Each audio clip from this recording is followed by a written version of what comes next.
Okay, welcome to session 3. So what we're covering in today's session is deployment strategy and services, as well as understanding in depth Karametrics, the tool of Karametrics. So if you remember back at the start of the journey, there's 3 major tools. The first one is the Team Culture Engagement Survey. That's for us to plot the navigational course for culture shift. We do that at points in time in the culture transformation strategy. And then we've got the ShareTree app and the monthly reporting. That is our month-to-month tool to help us tack to make sure we're on track to that culture strategy. And then the last tool that we use is the one-to-one tool, which is Karametrics. So this tool is used to assess the character strengths of an individual, see how they fit in a culture or a role, or just for general coaching and development. So that's the main thing that we're going to go through. Once we finish that, we'll talk a little bit about the certification process, program pricing to help with the deployment strategy for yourselves, and then also what are some of the best practices that we're seeing as deployment and how do we support you in your journey going forward. So for us, we're really a team. We don't see our culture practitioners as external to us. We see you as part of our tribe now, and we're all here to support each other and to support you to succeed. So just recapping on how we'll navigate, we'll be using the slides. You've got your handbook there from the resource library. Make sure we refer to that. And then you've got the activity book, which is a Word document, so you can actually type in it and do what you need to do. There's one exercise we'll be using for that. We won't be using the ShareTree app much today unless we ad lib some topics. So in terms of on the journey, we're a good way through the journey now. We've helped the organization and people set their direction. We've helped them set up their gratitude culture and put it into practice by using the app. We've helped them understand how they're tacking and navigating from month to month using the monthly reporting. And this is where now Karametrics can come in to the process. So Karametrics can be used as individual assessments to understand leadership styles as part of culture transformation, culture coaching, to make sure they engage the teams in a way that the teams will move into the highest performance and operate more out of purpose. It can also be used at the end to sustain culture. So once you've built a culture that's strong, you want to defend the culture, right? So you need to be able to recruit people that fit in alignment to that culture. And that not only serves the organization, but it serves them. Everyone wants to work for a place that's aligned to their own values and their own beliefs and their own aspirations. And there's many. That's the beautiful thing, is there's so much diversity in culture that there's a place for everyone. As long as they have the intention to serve, there is a place for every single person on this planet. And Stephen, it's just interesting that what I have seen, that which I was thinking today, I will have another training on the September 30th, which is totally focusing on the UN Sustainable Development Goals and aligning to that, and just describing how Blink Minds and my purpose is just aligns or just matches to be more aligned with the sustainable, development goals. And there will be a lot of, large, corporations, which they will be talking about their, partnership, with the UN Sustainable Goals. And I thought of, ShareTree right away.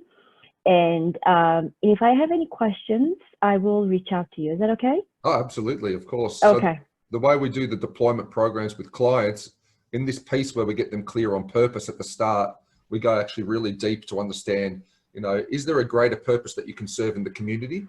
And how do you link then your people to that purpose and do things like what we've got here, volunteering back in the community? Because this really solidifies the connections between people and unifies why they do what they do. And if people operate out of purpose, the capacity to have higher resilience and overcome strain is the greatest you can ever get it to. Purpose is the greatest driver through any resilience and strain. But when people feel lost and directionless and meaningless, they don't have capacity. Yeah? Then they're doing a task, and a task is work. But to be working on a mission, that's different energy, that's different passion. So absolutely, that's part of our strategy. I want to just somehow mention, ShareTree into, a Blink Minds partnership to make it more make it more aligned in the audience's mind for upcoming, camps, but Yeah. the little information. Perfect. And in the app as well, if you didn't notice it, that it will ask you for what your preferred UN Sustainable Goals initiatives passions are. It asks you to put your top 3. So we've streamlined the app down to 9 categories. So it helps people then connect. So the app algorithm starts connecting people based on their purpose statements and their selected global initiatives, which we've mapped all to the UN Sustainable Goals.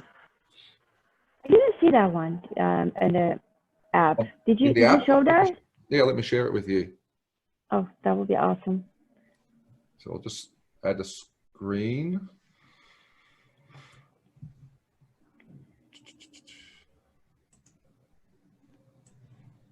Let's get the screen started.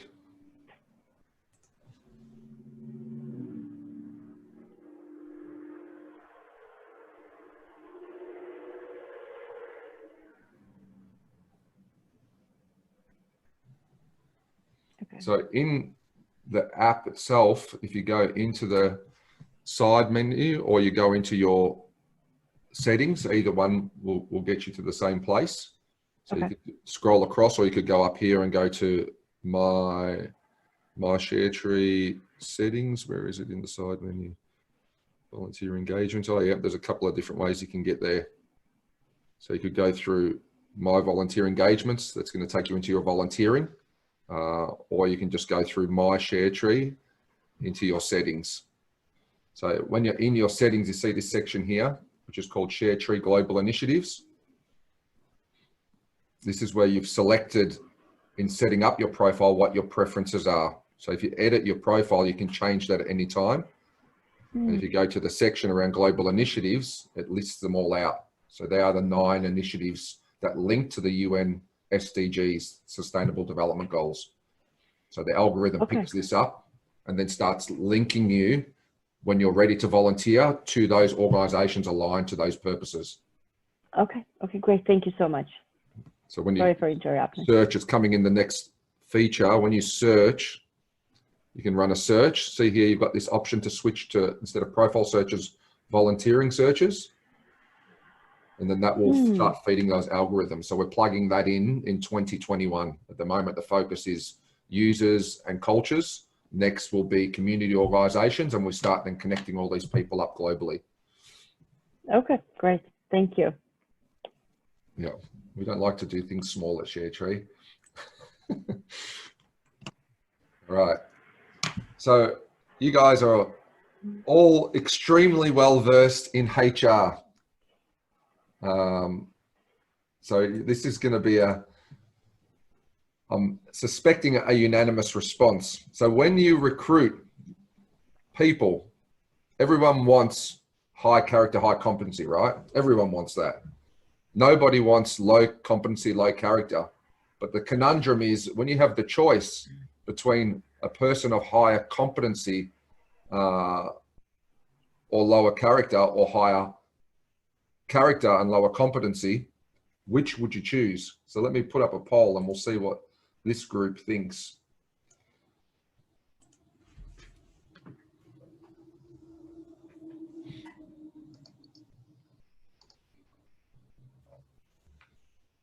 Yeah, that's what I suspected. So this is a very aware group because you all work with people, and about 98% of people answer the way that you've answered, that character is far more important than competency. Why do you think character is more important than competency? We can train the competency if you've got the right candidate, but the characters that fit into the organization, and they're going to give you their very best. Yeah. What's quicker to build? Competency. Competency, yeah, it's way quicker to build. And in fact, every great competency created, when we look at the stem of them, they all come from character.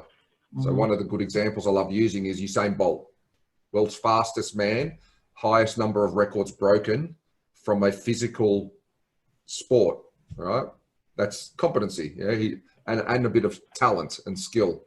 But character, like he could have all those attributes, but if he didn't embrace his character, and if you watch his documentary, he talks all about character throughout the whole thing, about, you know, sacrifice and resilience and determination and strength and understanding and, you know, commitment, like all of these things, a lot of them, particularly in the courage group. But it's character that builds the result every single time. So when we recruit people in organizations, what tools are out there to recruit by character?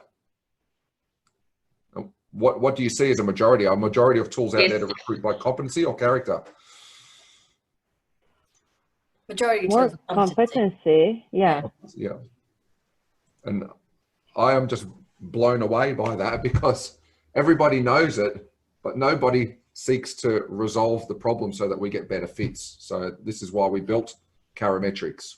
So there are some other tools out there as well that are useful, but they don't compare to culture strengths. So VIA Strengths Finder, for instance, is another good tool to identify the character strengths in an individual.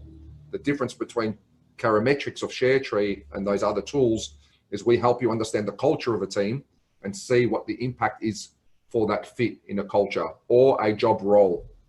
So we've just done research, for instance, around sales strengths for integrate, sustainable sales leaders. Yeah, those important factors. Integrate, sustainable sales leaders.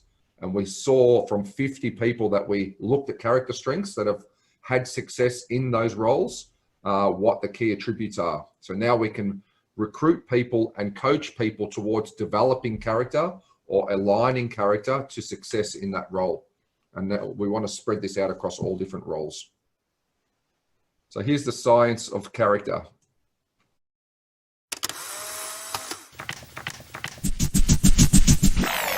There are 7 billion, well actually 7.1 billion humans on the planet. And each one of us has a unique character. So what determines your character? You do, and all the people around you. And of course some genetics too. But there's new science proving that if you focus on certain parts of who you are, you can develop your character and ultimately live a more meaningful, successful, and happy life, no matter what your circumstances. I mean, isn't that what we're all trying to figure out? This whole idea about developing our character really took shape in 2004, when 2 psychologists suggested that instead of just focusing on all the things that can go wrong with us, it's also important to celebrate all the things that can go right. You see, they looked throughout history to identify core virtues that humans across cultures have agreed lead to a meaningful life.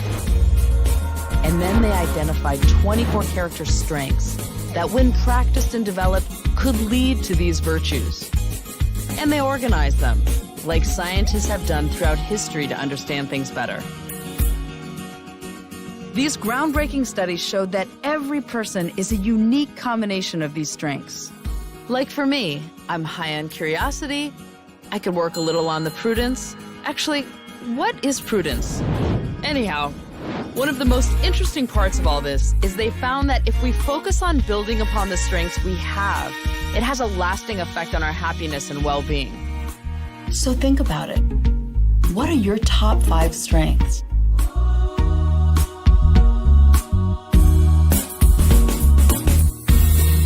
Now, another part of this is that you can help shape other people's character too.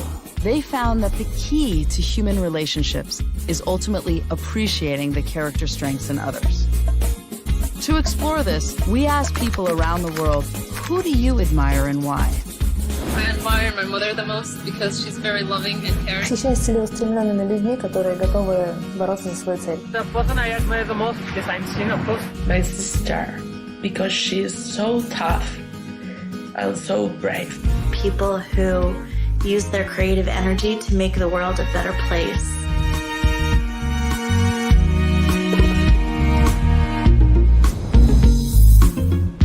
This powerful new framework paved the way for a whole new era of social science that, it turns out, is unpacking a very old idea.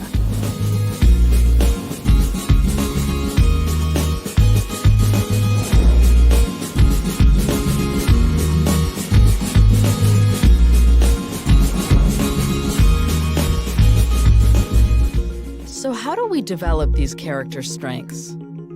One theory suggests that people either have a fixed mindset or a growth mindset.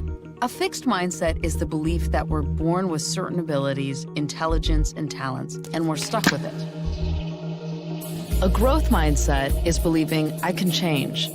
If I set my mind to it, I can do anything. Let's take, for example, failing at something. With a fixed mindset, failing means, I'm a failure. A growth mindset understands failure happens to everyone. Of course, it's hard, I've been there, but it's also something to learn from, something to improve upon. Fortunately, we can all develop a growth mindset. It takes practice and it takes encouragement from the people around us, but it can be learned. And it's all because of an amazing part of the human brain called the prefrontal cortex. It's like our brain's control panel that orchestrates our thoughts and actions, what many scientists call executive functions. Or what neuroscientist Adele Diamond, calls self-regulations. I like to think of it as my self-control filter, the thing that keeps my impulses and emotions in check. And the way to strengthen that filter is as simple as taking a moment, focusing your attention, and asking yourself, is what I'm about to do a reflection of who I am and who I want to be? So while we're all becoming more and more distracted in this age of distraction, we need to remember to take a moment and think.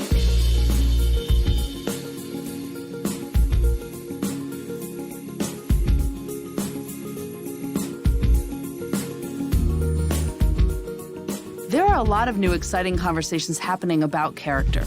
One that I find interesting is that there are 7 strengths in particular that can be real game changers in academic achievement, success, and happiness, no matter what your circumstances. Those 7 are optimism, gratitude, social intelligence, curiosity, self-control, enthusiasm, and perseverance, also known as grit. While there have been many different theories about character throughout history, what scientists in this field agree on is that character matters, and that character strengths can be learned, practiced, and cultivated.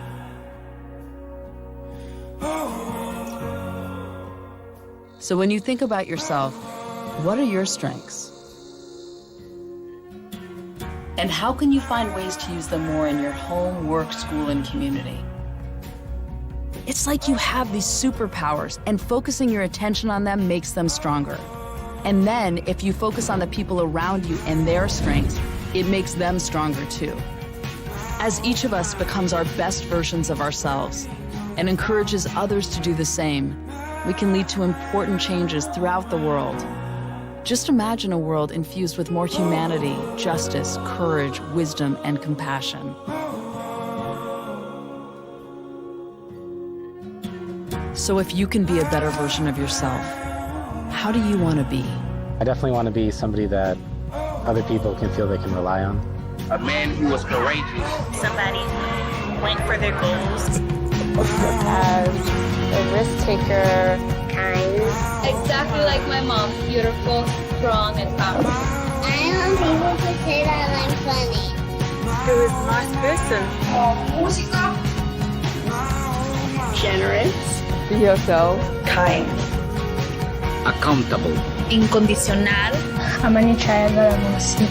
También sensible. Profesional. Charismática. I want to become someone who, when the time comes for me to die, I go, oh my goodness, I have used it up. I have wrung it dry. Everybody is a star.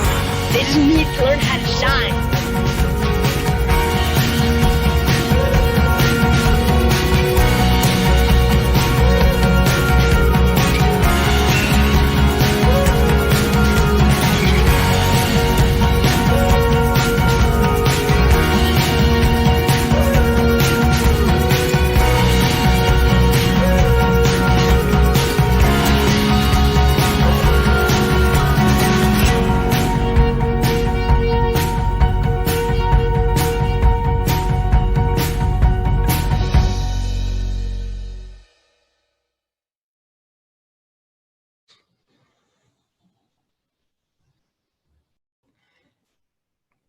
So they mentioned 7 key traits in that, which I always like mentioning, because if you notice the 7 key traits that they pick and that they've mentioned in that video, predominantly they come from each of the 7 layers. I don't know if you noticed that when they were explaining it.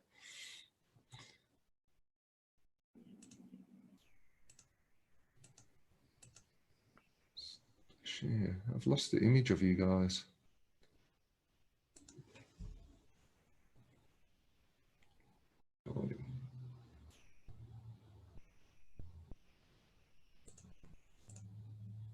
So when we talk about character, there's a whole diversity to it. And if you have a look at that message that you received, Michelle, have you got a second to pull it back out? Let's pick out the character traits that they saw in you, the message you received from one of your students. Yep. Do you want me to read it again? Yeah, or just pluck them out. One was support, I remember, being supportive. Help and support.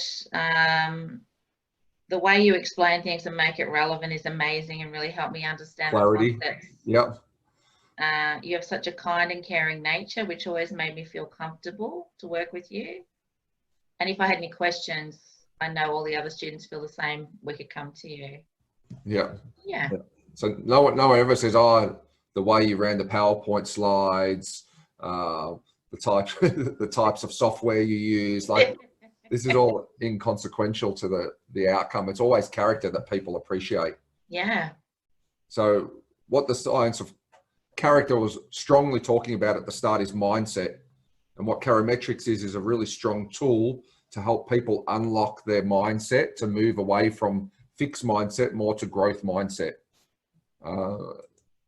So a growth mindset is really about uniting relationships, and our role as a culture practitioner or a character coach is really to inspire people to unite and connect, because ultimately people at the heart of themselves want to be valued and give value.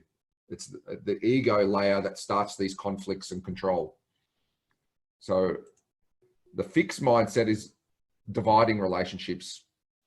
So the thought process that each of them go through is a little different. So if you're in a fixed mindset, it's blame, that goes to pessimism, there's excuses, and then there's a capacity to quit, yeah, or move on, yeah, because no one wants to be in a state of conflict. Whereas the growth mindset takes responsibility, is more optimistic, looks for the good in things, and this is why gratitude is so powerful, because it wires the brain to be more in a growth mindset.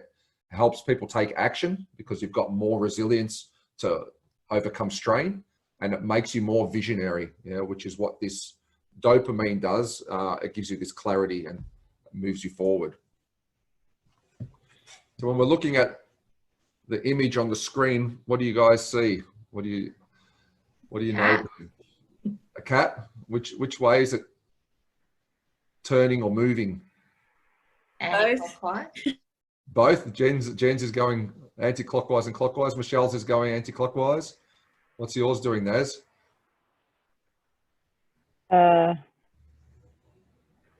Clockwise. Is it a cat? It's it can be seen as a cat. It's a black clump of pixels on a screen moving outward and inward in certain formation. It's not really a cat. And this is the point. Yeah. The human mind loves filling in gaps with stories and details. It loves it. We're pattern making machines. That's the human brain loves doing that. So some of people see it turning anti-clockwise, some see it turning clockwise, some see it switching. It really depends on what your brain's picking up and how it's filling in the gaps. But the truth is, it's just a clump of black cells on the screen. You know, if I put this up, what do you see? The water bottle. Yeah. Describe it more.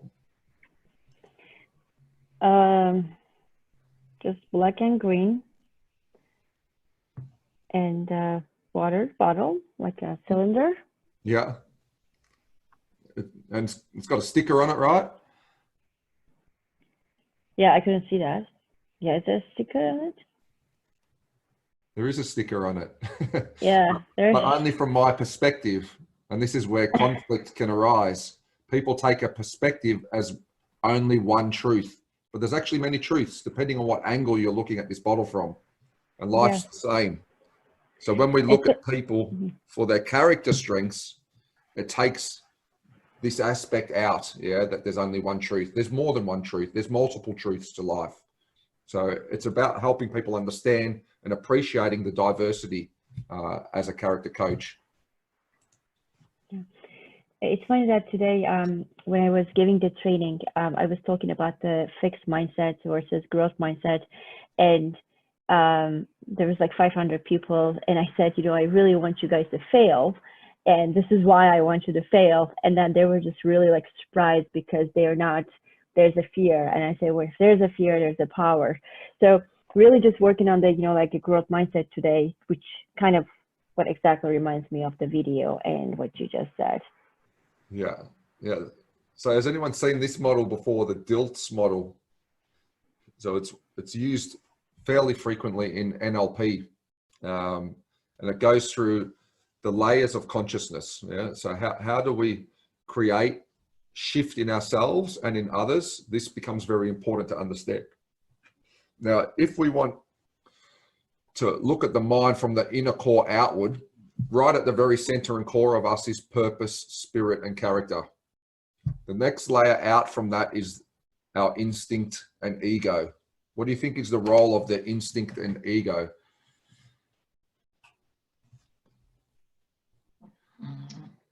I guess instinct is where we have a sense of a feeling that sometimes to protect us or to give us insight that we feel from within.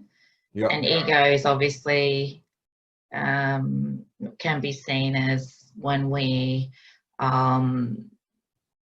how we want people to see us or how we want to see ourselves. I don't know. That's kind of that's on the mark. So to preserve our existence in a simple form, the ego is there to preserve our existence. So there's a role. I've had some people say to me, "Oh, I've got no ego." I say, "Good on you, dickhead. Go and walk in front of a car or a bus or stand on the edge of a building and then tell me you've got no ego." That's the ego doing its job, but it can be overactive. It can go on overdrive sometimes and crush other people's purpose and dreams and existence and character unnecessarily. Yeah. So it's about balance. Like every character trait, I can take determination to an extreme. I can take detachment to an extreme. Yeah. I can take kindness to an extreme. So everything needs to be in balance, and the ego is the same. I think there's a misunderstanding of the word ego with some people. Yeah. The modern age, there's a big association to move away from ego, but what's really required is to balance the ego. So the next layer out is our identity. So this is the layer about who I am. Yeah, this is my self-identity. The layer out next from that is the beliefs and values that I create. It's the why constructed on the belief of my truth, which is why I showed you what I showed you before. So this is the part where people start coming unstuck and coming into conflict because they're forming things around what they would classify as a one truth, or as the truth, but there's many truths. The next layer out is then capabilities. So when we recruit for capabilities, what we're doing is we're actually unconsciously picking up all this stuff that's underneath those layers that we're not aware of. And we can see mixed results when we recruit on capability alone. And this is how we use our knowledge, skills, and competency in whatever role we choose to play. The next layer out is then our behaviors and emotions, what we feel, say, and do. So that's why when a person is pushed to a limit, you see all this stuff start spilling out through these layers, and then there's an emotional response. But what's happening is the environment is creating a scenario of strain where all these layers push through, and then you see a response from the person. And the last layer is the environment and others' thoughts. So where, when, and with who. So we have our own environment now. You're influencing my response in all of these, but ultimately what stands strongest is the core of each of us, our purpose, our spirit, our character. If we didn't have a united purpose, we wouldn't actually be here. So to create shift in a person in a coaching scenario, it's 2 layers below that we need to focus on. So if I want to shift one's behaviors and emotions, I need to work at beliefs and values or lower, identity or the ego or purpose, spirit, and character. If I want to shift in someone's capabilities, I need to work on their identity, on their instinct and ego, purpose, spirit, or character. So you can see in every instance when we work on character and purpose, it has an impact all the way through every time. It's a catch-all approach. It's deeper work. It's more challenging work, but it is definitely greater impact and more sustainable in its approach.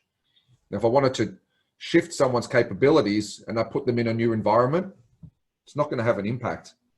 Over time, their capabilities will be the same unless they embrace their own sense of identity and they want to make change, or their sense of character and they want to make change. And this is why some traditional coaching methods sometimes don't get results, because they are tackling it at the wrong layer.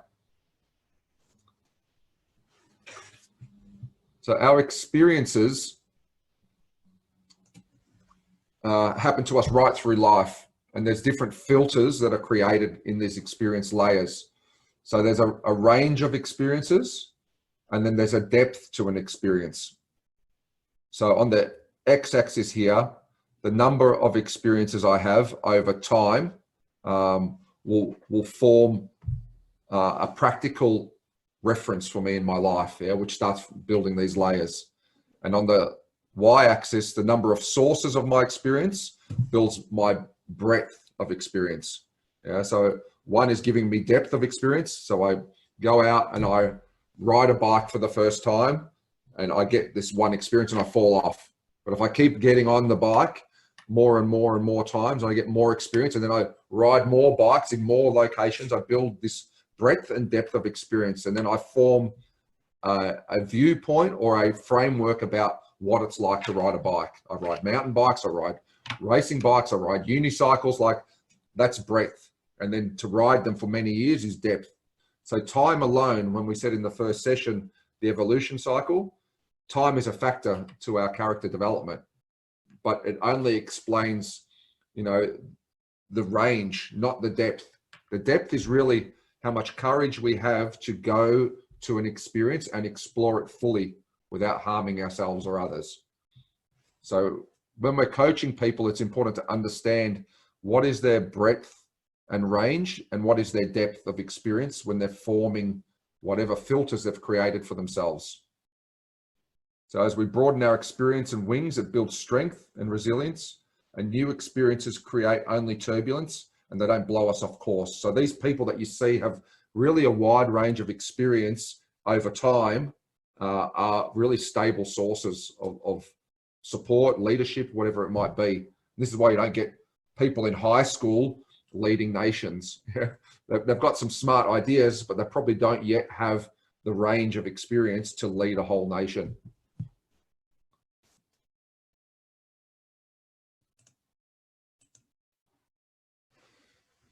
So we are very passionate at ShareTree with our future generations to develop the future generation by influencing education to be more inclusive of character education. And the reason why we do this is because as we develop over time, here are the different influencing aspects. So green is sleep. We start with a ton of sleep at the start of our life. Over time, we need a little less sleep. The next greatest influence in our life is our parents. This is why parenting is so important, that we understand how to parent children, to raise children to strengthen their character. And in those early stages where some of the greatest influence can be made on a person's development. Over time, the red line here, because all of these filters are building up by experiences, a person is less and less flexible to change. It doesn't mean they can't change, but as you form frameworks, you will dismiss things a lot quicker because you're more discerning. You've got a greater reference of what is true to you and your values. In these early stages, the next greatest influence besides the parents is the teacher. So the teacher is really a great influence in this early stage of development of our lives. And then afterwards, you'll see friends, partners creep in as a big influence, and then work scenario, team. So really, by the time people come into the workforce, a lot of their base character and makeup is already, formed quite strongly. And then to create shift from there, it definitely happens, but it's less at a rate. But when you work with children early phase, the rate of change is way faster and a much greater influence. So from the Happy documentary, another great documentary I'd recommend watching. They had a number of different scientific reviews on what creates happiness. So the key aspect of happiness is made up of 3 parts. 50%, they say, is made up of our genetics.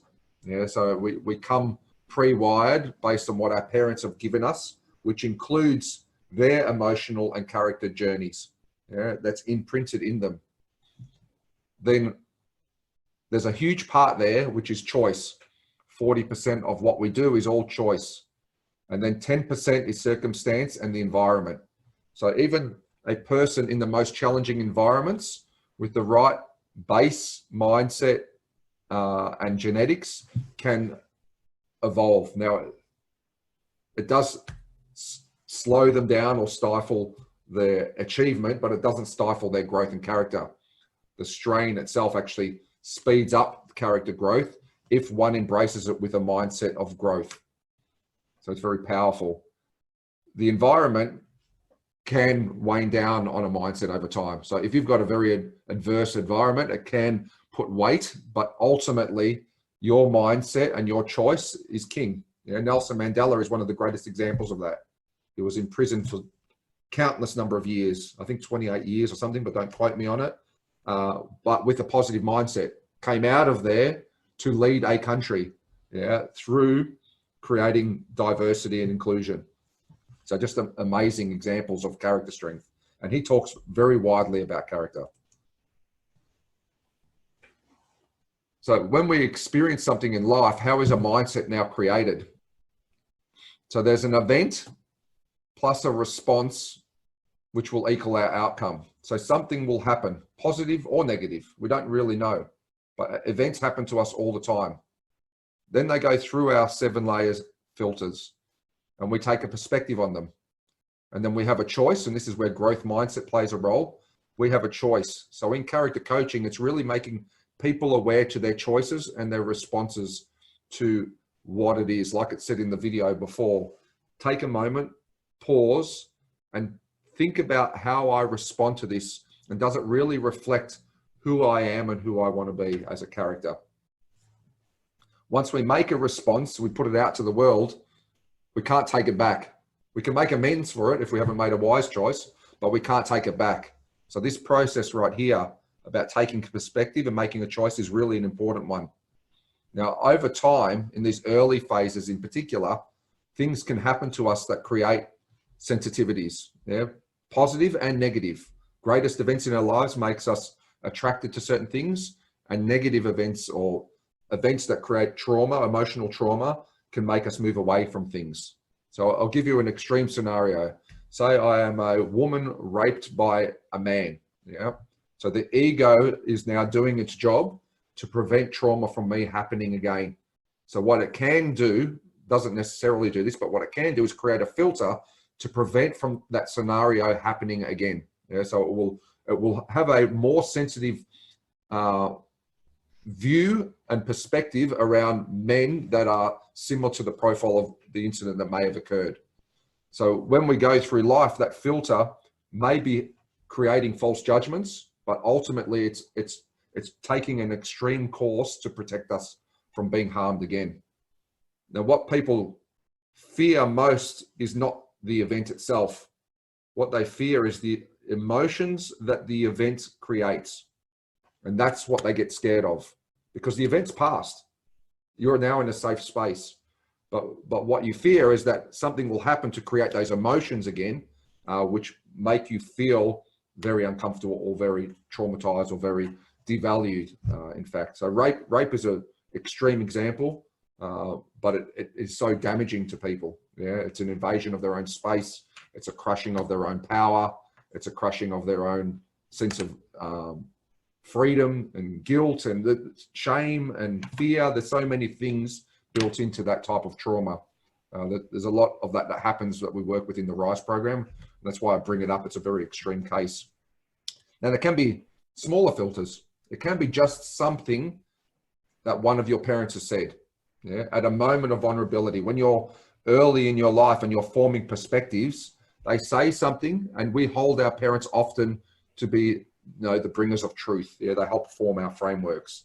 So they might say something that creates this sensitivity that I subconsciously carry now through my whole life. So when we're working with people in the space of character, be aware that this is there. Yeah, these layers are there. And what we're doing is when we're unpacking and building trust with people, these things can come to the surface. I have a quick question, Stephen. Yes. I think this is great, and also it is a big topic on many organizations to run unconscious bias. Like kind of with trainings and just making sure that they understand different perspectives. Like for like diversity inclusion. How when you do this, one-to-one coaching, or like kind of getting into and details of someone characteristic, like layers and that which we're going to be looking at.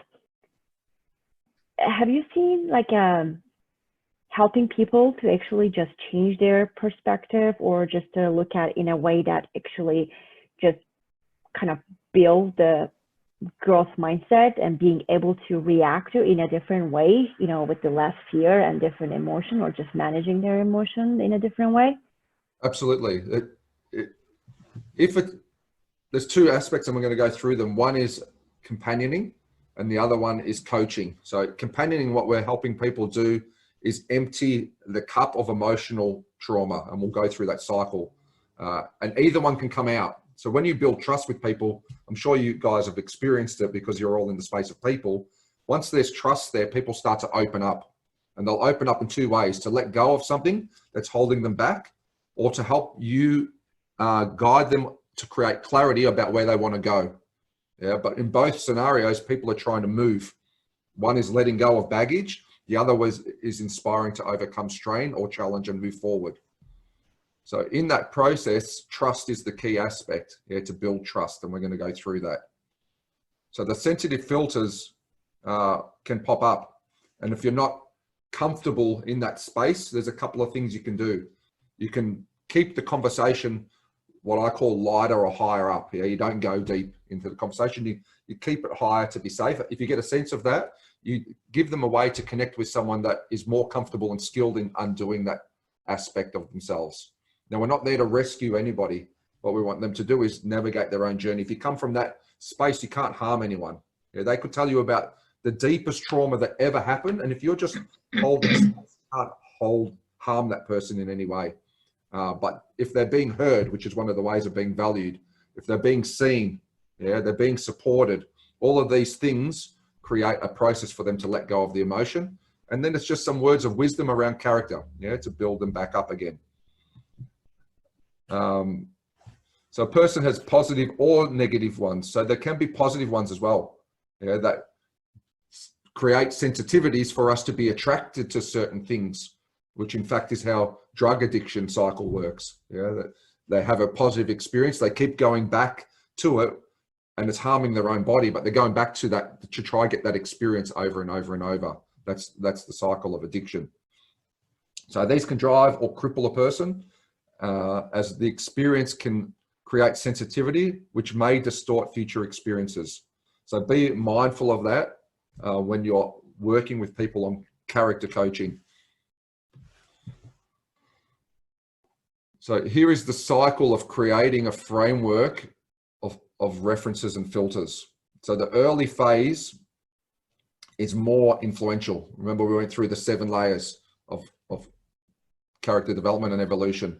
So in the first phase, we're going through all the sub layers through the lens of survival. So this is that ego layer. It's really forming, how do I protect and preserve myself through life? and it takes it through all the perspectives. How do I feel safe? How do I get support? How do I achieve things? How do I feel valued? How do I express my truth? How do I grow and evolve? How do I get a sense of purpose and meaning? And then we flip into the next layer of evolution through connections. Now, how do I connect to stay safe? How do I connect in order to be supported? How do I connect in order to achieve? Yeah, this is what's happening in the evolution cycle as we go through. Now, you can see over time, the ability to influence lessens, because we get more and more solidified. And in fact, we've done at this stage, we've already done purpose as a subset 6 times, as a primary lens. They're all going on all at the same time, but there are more primary lenses as we move through life at different stages. So when we have an experience, what the mind is doing is going through those 7 layers on the DILTS model. Does it align with my purpose and spirit? Yeah, right at the core first. If it doesn't, if this is not purposeful for you, you wouldn't be here. You'd reject that opportunity to have that experience, and it's out of your life experience field. The next filter it looks at is it life enhancing and preserving? Yeah, this is the ego layer. If you say, no, this is not enhancing my life, it's not preserving my life, it's out. Yeah, you'll move away from it. Does it make me better as a person? I believe and I feel it is good and right. This is the truth layer. Improves my knowledge and skills. Yeah, it's the evolution layer. I feel better and I act better. Others benefit and it helps me fit in. If it goes through all the layers, then it gets added into your experience set and your reference set, and it adjusts these filters. And this is the cycle that goes on and on and on. So positive experiences accelerate growth. What positive experiences do is they open us up to receive more because they have found it in gratitude. And when we bring that energy, we get all of those chemicals moving through: dopamine, oxytocin, endorphins, and serotonin. Traumatic experiences create sensitivity and it blocks a person and is attached to memory in a negative way. So these are the ones that close us down, because then the ego does its job to try and preserve us. So it's like, yeah, we don't want those experiences in our life, guys. Make sure that they don't turn up.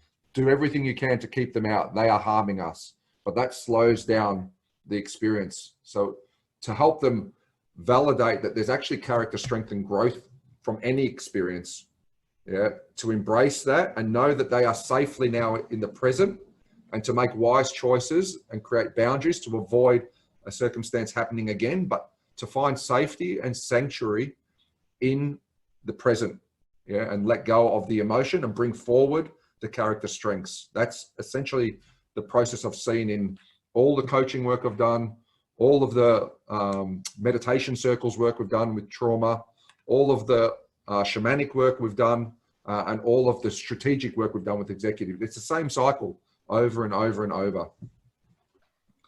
So when a person detaches from the emotional memory and finds gratitude for the character strengths it's created, then the trauma becomes a unique differentiating trait. And this is what people say is like, oh, I never saw how that actually has made me who I've become today. I never realized that built such resilience in my character. I never understood that made me one of the kindest people that I've ever known to come across. I always thought I was different. Like, it is those strains that create our uniqueness. How about yourselves? Have you experienced that in your life? Yes. Yeah. In yourself and in others, right? That if you look at all the things that make us uniquely us, you'll go back and you'll see it's some extreme experience that's helped us form. And we are going to be using that just the slide that you just passed when we are doing character coaching, or. So on the Karometrics assessment, it gives you all the layers. So it'll just show those layers as I showed you back here. So you get to see them like this on the Karometrics assessment. That keeps it very simple for the reader. Our role as the character coach is to understand what's going on at a deeper level, which is why I'm going through this with you. This is what's really going on.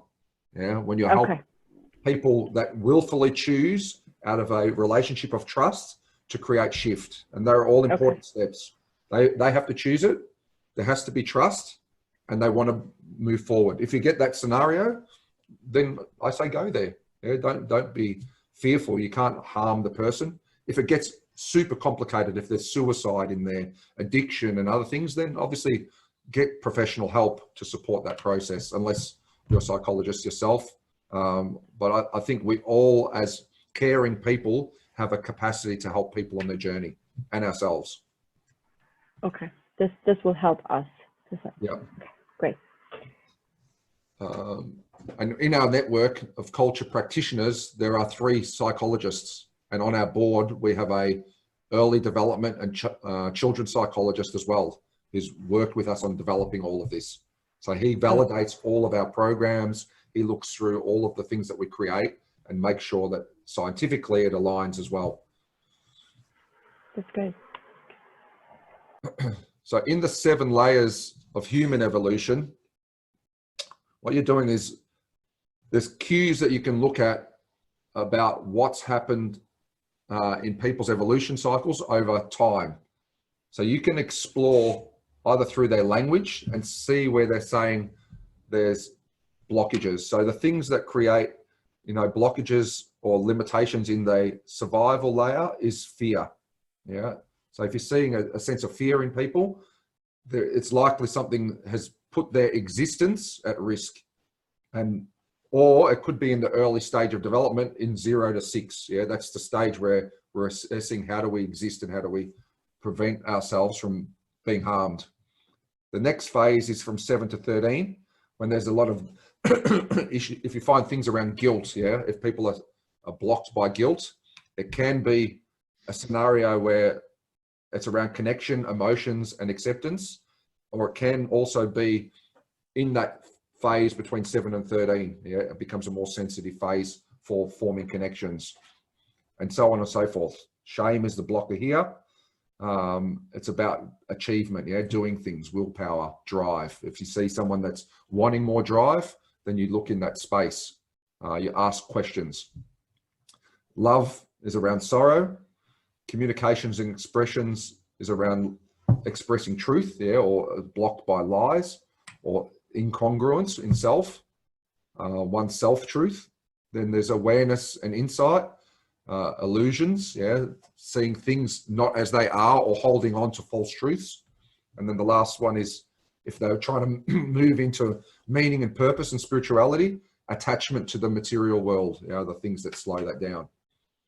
So it's a very deep framework, but it's very powerful when you understand it, and you can help people navigate their own journey through clarity. Now, if you're into the spiritual side of things, there's simple, natural ways to unlock the same things. So if you have a person that is wanting to create more sense of flow, yeah, in their life, less emotional strain, a bit more balance in that space, and get rid of guilt, flow around water, yeah, running water, rivers, you know, oceans. These things create a sense of movement, and it helps them unlock those emotions. There's a reason why when people feel sad, they'll go and sit by a stream or go and sit by the beach. Like it's already ingrained in us. We know what we need. If I want to build my sense of drive, fire, yeah, and power, and all of these types of things that build it up. If I want, you know, to create a sense of reflection on my own truth, sounds and music. Like when you hear the birds chirping, it gives you this sense of, you know, being at truth and being in balance with nature. You listen to music, it gets the emotions thinking, it helps you reflect. Like there's different things that can help. So you can do it psychologically, you can do it spiritually, you can do it just by being present. Yeah, people will unlock themselves if you give them the space to do it. Stephen, just a question on that, or maybe an idea, because that's really resonating, and I'm just thinking about it in situations of groups and cultures, because there's probably a couple of clients or groups that I can think of where there is a group think where they're stuck. So one being around communication, or the lack of communication, or the lack of transparency in their strategy. So, you know, across these layers, it would probably be at that I speak communication expression layer. And then thinking, not that we can really do this in lockdown, but in situations where we're not locked down, if you were to take that group like in a retreat type way to an environment where, say, for example, you're looking at sound, because in the same way we have retreats for team building and, you know, that kind of development, would that be absolutely so potentially opening up that block, so to speak?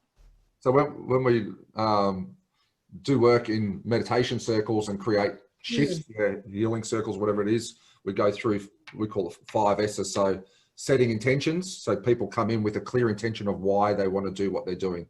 Right. Then the next is the setting, which is all of this. We understand how do we create the right setting with the right sounds, the right lighting, with the right sense of wonder and space. So we normally sit out by the fire in nature where there's a river, under the stars, playing music that creates shift. And we get all those things in the setting right. The next part then is for them to be in a state of surrendering, to let go, which is this acceptance layer that gets the emotions flowing for them to actually be able to be in a state of flow so that you can open up and create the shifts that you intend. That's why intention is important at the start, to shift. So once you get past that stage, then it's the sounds. What music do we play to create all of that network? And then the very last S is the support space, the container of holding space for each other, because we are all just energy sinks. When you're in a space of trust with each other, what's happening is energy is moving between you.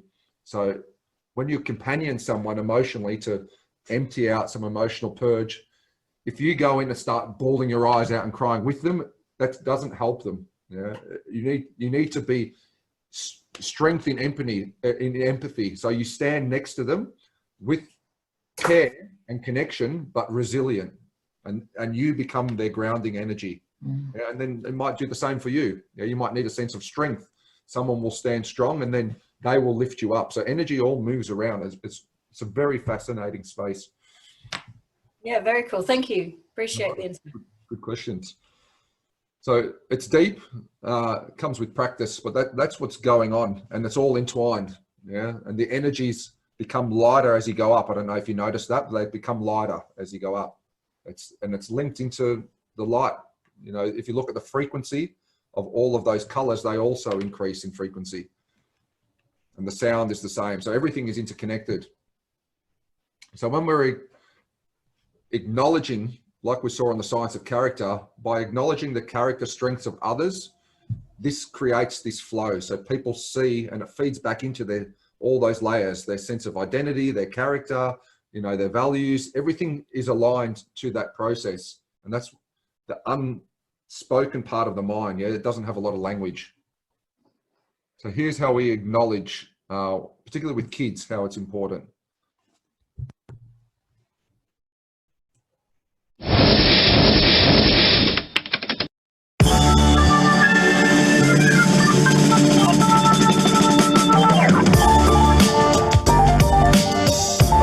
So check this out. Carol Dweck and her colleagues wanted to look into the impacts that praise had on children's development. So what they did is they took over 400 fifth grade students from all across the nation, and they did a really simple yet interesting study. Here's how it went down. They gave all the kids a really, really easy nonverbal IQ test. There were 10 questions, and at the end of the test, they praised all the children in one of two ways. The first group was praised for their intelligence. So they said, "Wow, great job. You must be really smart at this." Now the second group was praised for their effort. So they said, "Wow, great job. You must have worked really, really hard at this." Now this is a really subtle difference, but the impact it had is incredible. So after praising the kids and getting them divided up into the two groups, they gave them all an option for their next test. The first option was, hey, this next test is going to be a little bit harder, but it's going to be a great opportunity to learn and grow.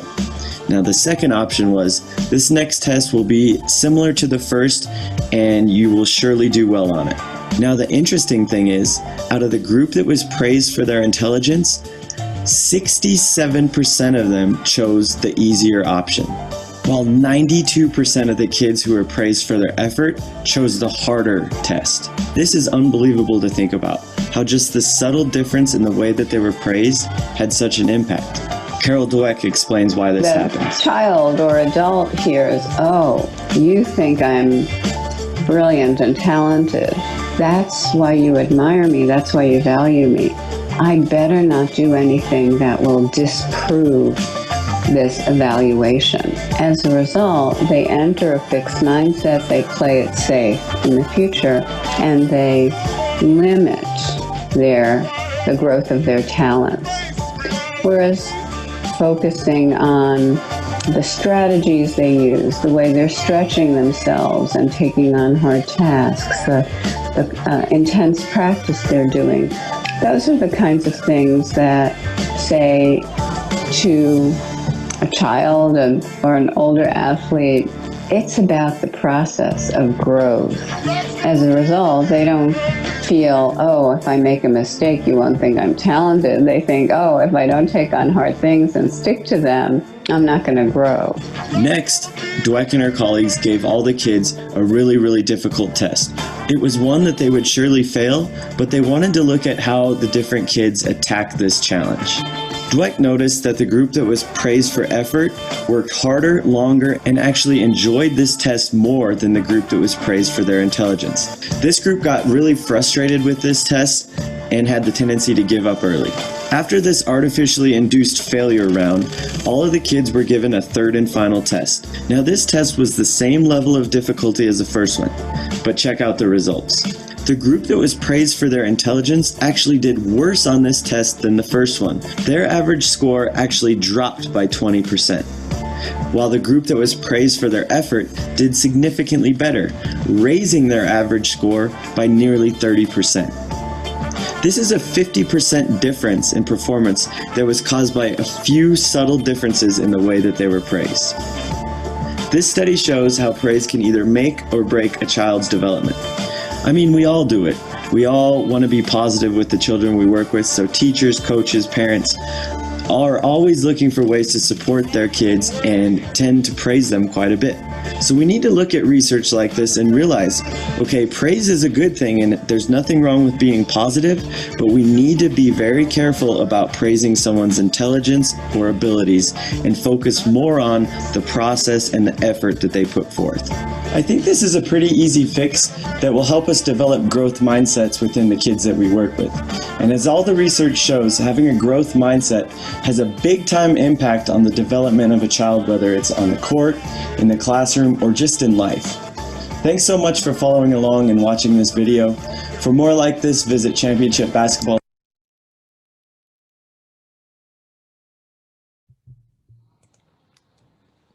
So that's an example expressed in the context of sport. Phenomenal difference, right? 50% difference. Amazing. At the end of the day, aren't we just big kids? Totally. We're just big kids with a lot more bullshit filters in the front end. Yeah. So the question is not just about what are we saying to those that we're leading, coaching, and developing, but what are you saying to yourself? What are you saying to yourself in your own mind every time you come up against a challenge? So the same self-talk for yourself will create your own growth mindset, and it will flow on to others. So, and it's powerful. What they're talking about there, if you look at the video, if you read between the lines, it was competency versus character. That's all it was. One is praising character, the other is praising competency. And it's simple change. So here's how it maps into culture, right? So we had the 7 layers of culture that we had in the first session: feeling safe, feeling supported, feeling accomplished, feeling valued. And then the advanced culture aspects of feeling free, feeling evolved, feeling meaningful. These link into the self-evolution. So if you're looking to grow a culture in a certain area or help a person with their own growth, character growth in a certain layer, then all you need to do is go across to the corresponding groups and talk those character strengths, yeah, and incite those character strengths, inspire those character strengths. So if I want someone to help them on their journey to be more accomplished, then it's really going into the courage group. Yeah, balancing it with other ones. They're all interconnected, but predominantly these, yeah, about being more assertive, being brave, being committed, being confident, being courageous, being decisive, determined, and enduring. Yeah, and calling it out when you see it. That's what strengthens it. Not telling them to do it. Be more courageous. That is not what you want. And it was like, that was very courageous. Yeah, here's what courage looks like. It's all in the language. Does it make it simpler when you see the reference? So if we wanted to help a person be more free, yeah, operate more out of a sense of truth and autonomy in the truthfulness and trustworthiness groups, what types of things might you language?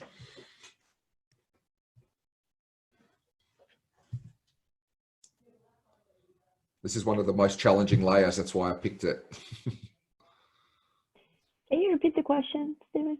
So if you're coaching a person and they want to get to a more sense of truth and autonomy within themselves and in their work environment, what types of things might you language or bring to their attention to focus on and inspire?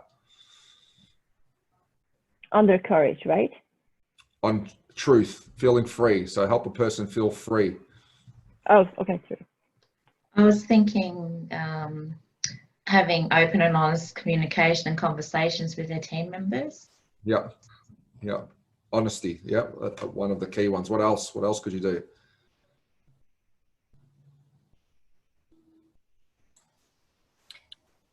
I guess in line with communication as well, is self-reflection or reflecting on what's working, what's providing you success, you know, things like that. And again, articulating that.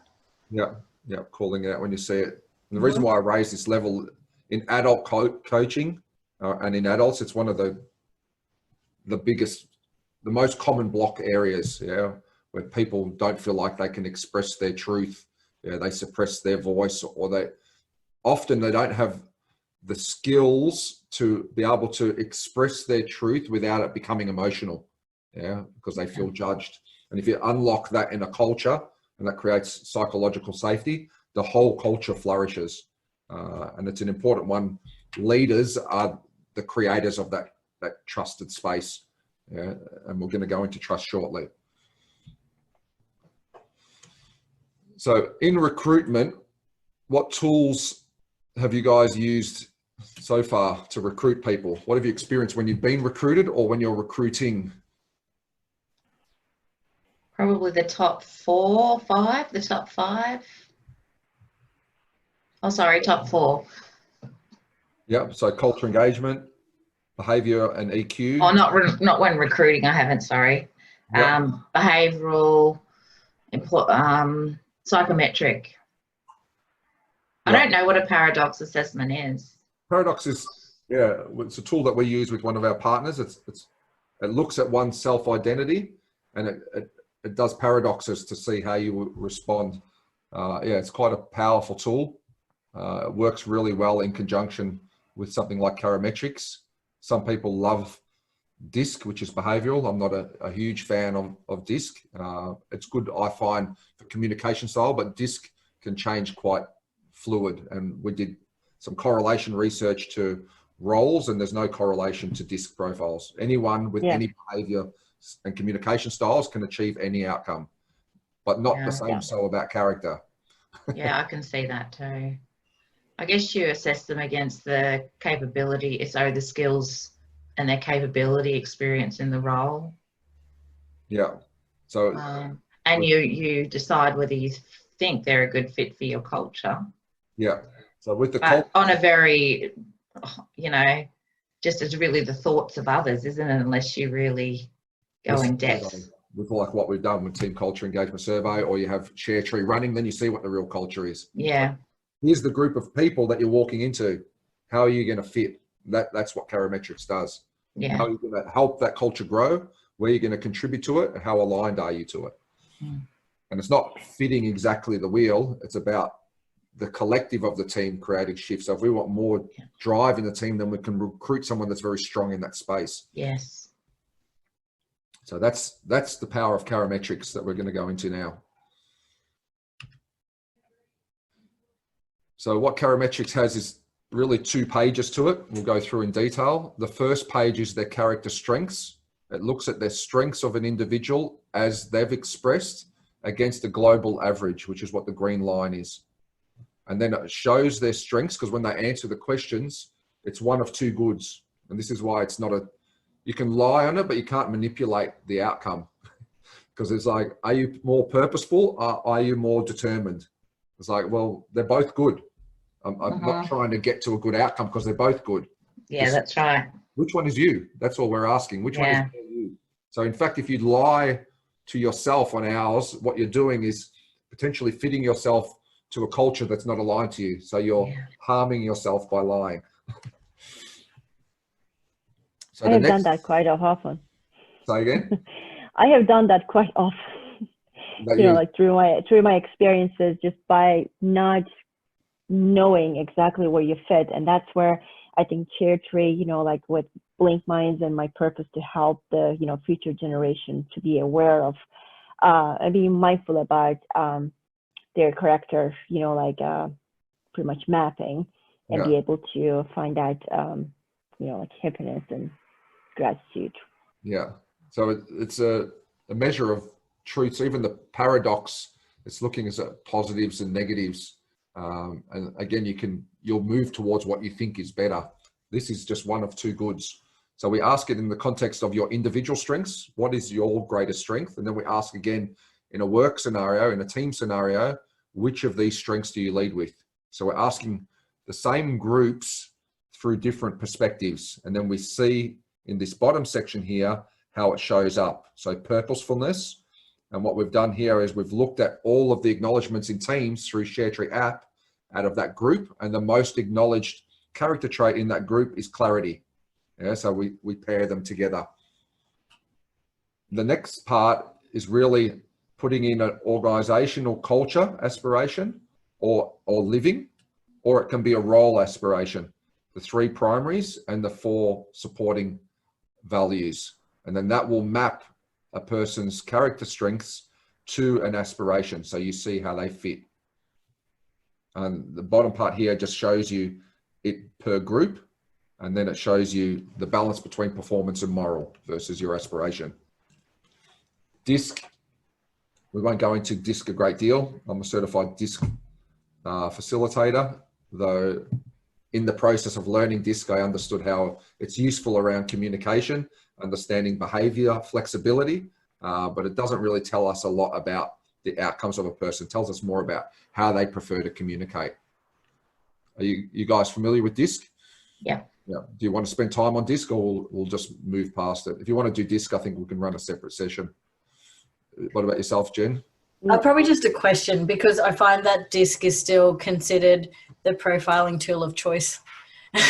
But I think, to your point, it is a lot more surface level kind of insight to maybe that deep rooted stuff that we're talking about with Karometrics. So it's more just a question of, from your experience, when would DISC be more appropriate to suggest as a way of measures of what's happening versus, say, Karometrics? Yeah. Is it like, do you use it more like an introductory tool because, it can be quite intense, or maybe like too confronting if we just went straight into something like that? Or, what would your advice be of how you use both tools, or just where possible don't use DISC at all? So I find DISC useful if there's situations where we're trying to get shift in behaviors. Yeah, a little bit with capability, because it's communication in DISC as well, but predominantly behaviors. If there's a behavior that they're seeing in the workplace that they're trying to create a shift, or there's a conflict, then it can be useful to see, I'm very DI, so I like big picture. If you come to my desk with a ton of details in the wrong context, I'll push you away because it's just draining for me. And this is why it's important to see in team dynamics what their communication styles are and their preferences. And that's where I use DISC. So it's a quick way to understand that. But character then tells me, what is your response to that? What is the root of your makeup that makes you act that way. So together it's powerful.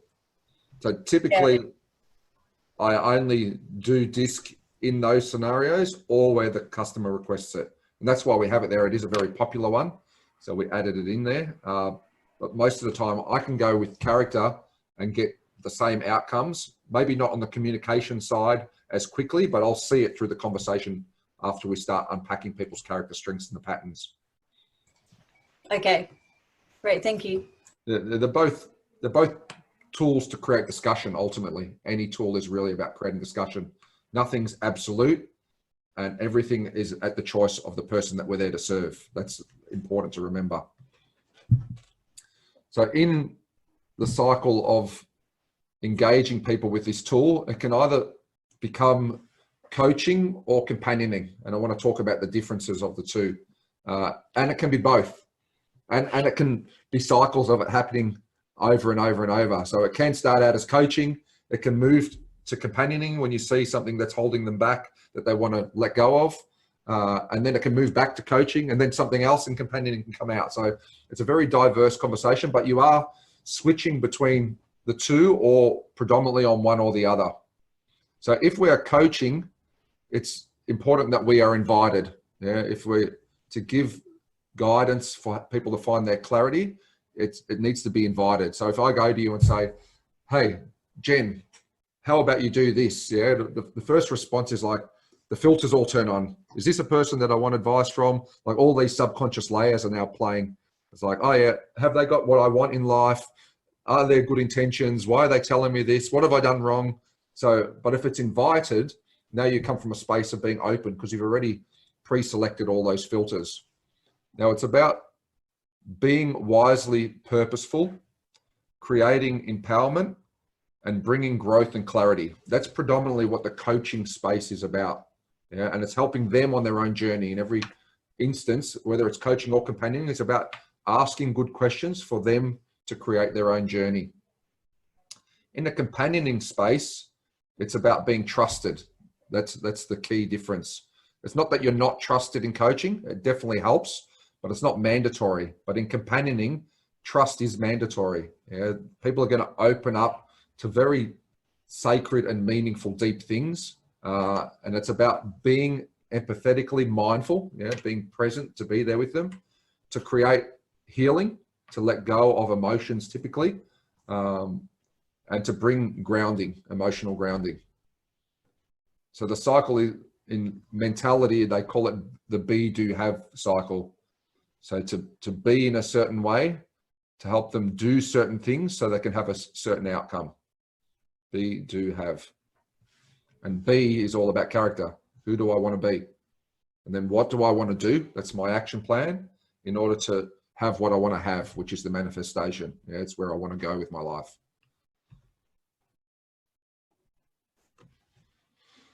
So there's a couple of key things that I use that I like to share. This is just my own experience. There's no research and science in this besides my own experience in life.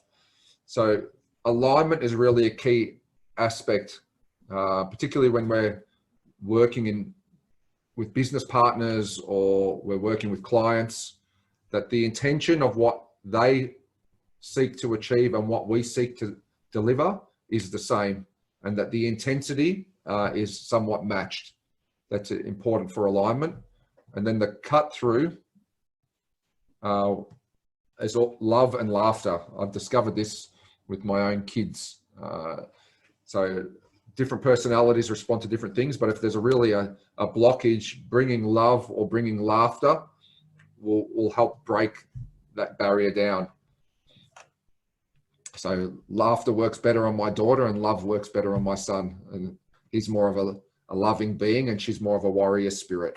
So if I try to bring her love when she's trying to be tough, she'll just knock you down. It's like, no, go away. But if you bring a bit of humor, you get a breakthrough, and you'll see cracks starting to appear, sometimes even through the tears. Steven, I have a quick question. Are we going to go through an example of parametrics? Yep. Okay. It's the case study that we're doing. We're going to unpack an example one, and then we're going to unpack each other. Great. So, with trust being such an important factor, what do you guys feel creates trust? Let's start with that. Transparency. Transparency, and really being authentic. And as you mentioned, I think psychological safety and bringing the growth mindset to for people to be safe in sharing their ideas and be inclusive, and that will make me good examples. Good examples. What about Michelle and Jen? What do you think creates trust? I think,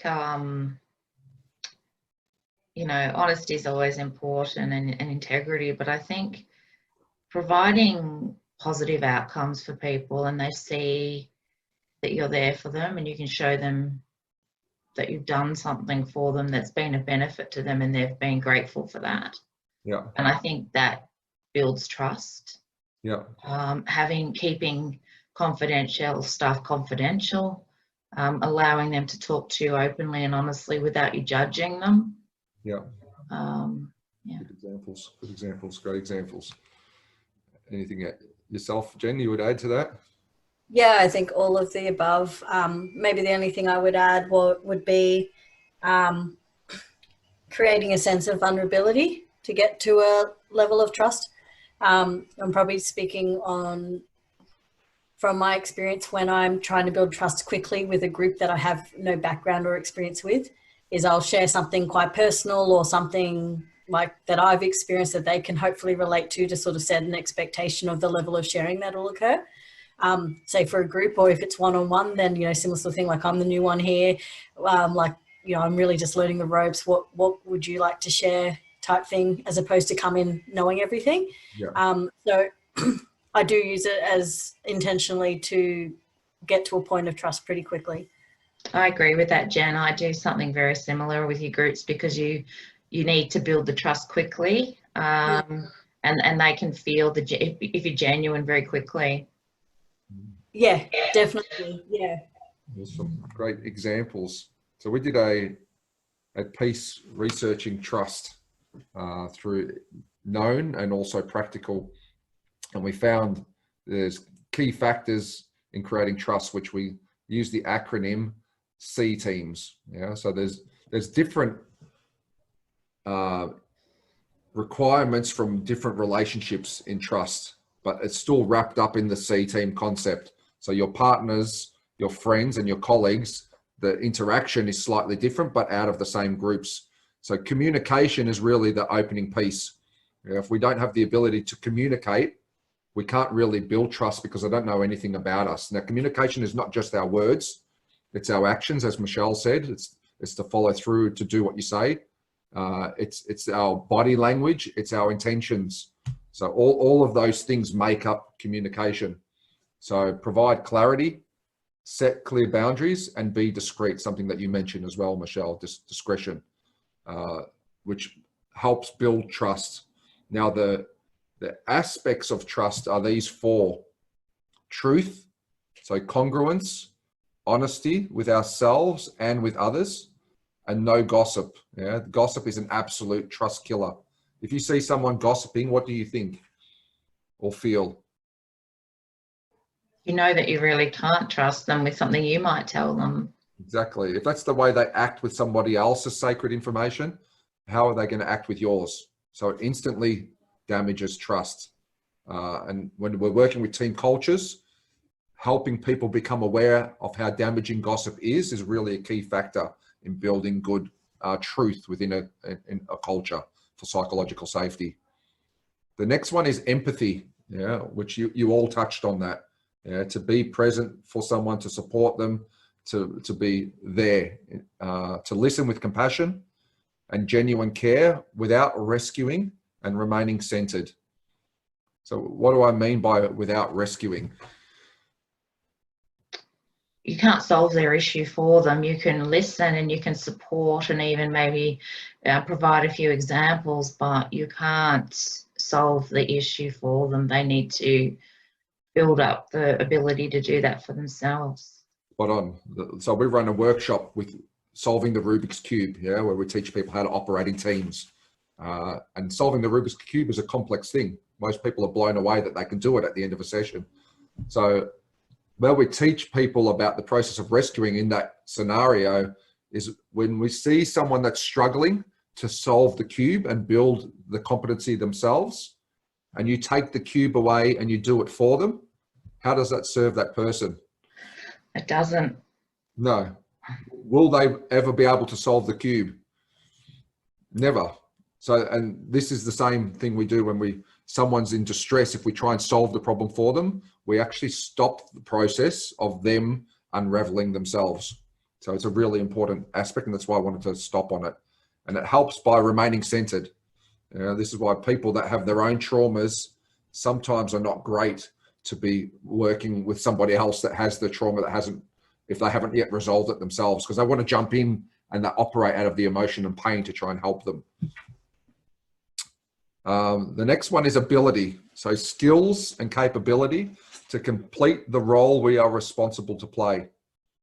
Now, if there is a fire, let's say we had the privilege of all sitting in the same room, and there is a fire, and there's a fireman all in his clothing, and we're in a 10-story building, and me, the facilitator that's turned up to run for the day, a workshop. Who would you follow out of the building?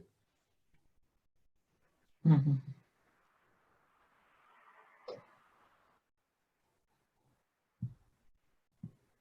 Would you follow me? Because we got trust. No. You know who I am. Or would you follow the fireman? The expert. The expert. Absolutely. I'm glad you did, because I might lead you straight into the mouth of the fire. So there is a time where ability plays a role in trust, and they're different in each circumstance. Now, the last one in purple there is meaning and purpose alignment, which it wraps up the whole thing. Because unless there is an alignment of meaning and purpose for a unified reason, and there's mutual sacrifice, eventually trust will be broken, because purpose is really the foundation and the reason why we would come together to do anything. Now, we might have a short-term purpose to build a trusted relationship, to solve a work project or a task, but that in itself is a purpose. But, we work with culture practitioners to solve a bigger unified purpose that we have about creating shift in humanity and team cultures. And that's a purpose that has no end. We're continuously doing that. So having purpose alignment is really key to building trust. Now, with your partners, if you have a partner, you might not, but I'm sure you've all had a partner at some stage. If you don't have one, what do you think is the most important aspect of the team? Communication is fundamental to all. That's one that's consistent on all of them. But out of truth, empathy, and ability, which do you think is more important for your partner? Truth. Truth has come up from the research we've done as being more important. So relationships are all about a space where we can be in our truth without judgment. What do you think is most important for friends? Empathy? Empathy, yeah. Empathy is more important. They're all important, but empathy is more important in friends. We all know friends that have lied, but for them to have the ability to sit with us and express our emotions is what's important in a friendship. And with our work colleagues, what do you think tends to be more important? I've forgotten the third one. Ability. Is my screen not sharing? Ability. Yeah, no, it's sharing. Oh, sorry, it's there in front of me. I'm sorry.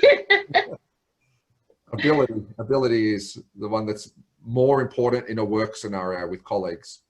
They're all important, don't get me wrong, but that from the research we did, that's what stands out more in each scenario. And if I'm going to give you a task, I want to make sure that you empathize with me and that you're truthful about it, but I want to make sure you get it done. But if I want to spend my life with you, I want to make sure not only that you are truthful, but that I can be truthful to myself. And if I want a friend, I want to make sure that they are able to connect with me in a way that I can express my emotions, my highs and my lows. They're with me on the journey. And this is how trust is created, those key aspects. So now we're going into the 3 stages of companioning. So companioning, 1 is about opening questions to connect. Yeah, this is the first part, looking for cues, then listening with presence, and then letting them get to a point where we get to what we call the heart of the challenge. So asking good cup emptying questions, yeah, help them get out whatever it is they want to leave behind. Then once they're at the heart of the challenge, then it's the role is to then lead, yeah, to let them reflect on using character questions and help them out of the process. So spirit, mind, body. We don't do mind, body, spirit, because spirit really has an impact on mind and body. And I'm not talking about religion, you guys know that. I'm talking about the essence of a person.